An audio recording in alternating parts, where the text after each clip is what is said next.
C'était devenu un complexe, c'est devenu une phobie. Jusqu'à ce que, bien sûr, je rencontre mon mari et que je vois que lui a aucun problème à montrer ses cheveux. Mon mari, il a des cheveux, d'accord? Pour ceux qui ne le savent pas, mon mari, il a des cheveux, il a une belle touffe afro et ça n'a jamais été un problème pour lui de montrer ses cheveux afro. Il n'a jamais défrisé ses cheveux et ça le tenait à cœur de ne jamais les défriser. Et la première chose qu'il m'a dit quand il m'a vu, c'est « mais pourquoi tu défrises tes cheveux ?»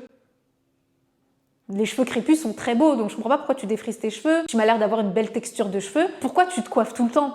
T'as des beaux cheveux, t'es belle avec tes cheveux. Et en gros, ça m'a un peu fait un... C'était la première personne, une des premières personnes qui me disait que j'étais belle avec mes vrais cheveux. Donc j'étais en mode... mais il est fou? Qu'est-ce qui s'est passé? Mais...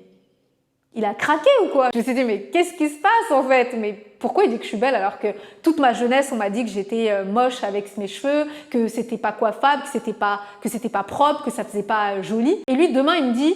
c'est quand quand j'étais coiffée, il me disait que j'étais pas belle. Enfin, c'est pas que j'étais pas belle, mais pour lui, quand je mettais des tissages, je ne trouvais pas belle. Il me disait non, tu perds de ton charme avec tes tissages, là, tes brésiliennes, tes nanana. Je trouve pas ça joli, je trouve que t'es vraiment belle que quand tu portes tes cheveux. Et du coup, j'ai commencé à me raisonner et à me poser des questions et me dire, mais c'est vrai que c'est pas normal en fait que je me trouve pas belle avec mes vrais cheveux.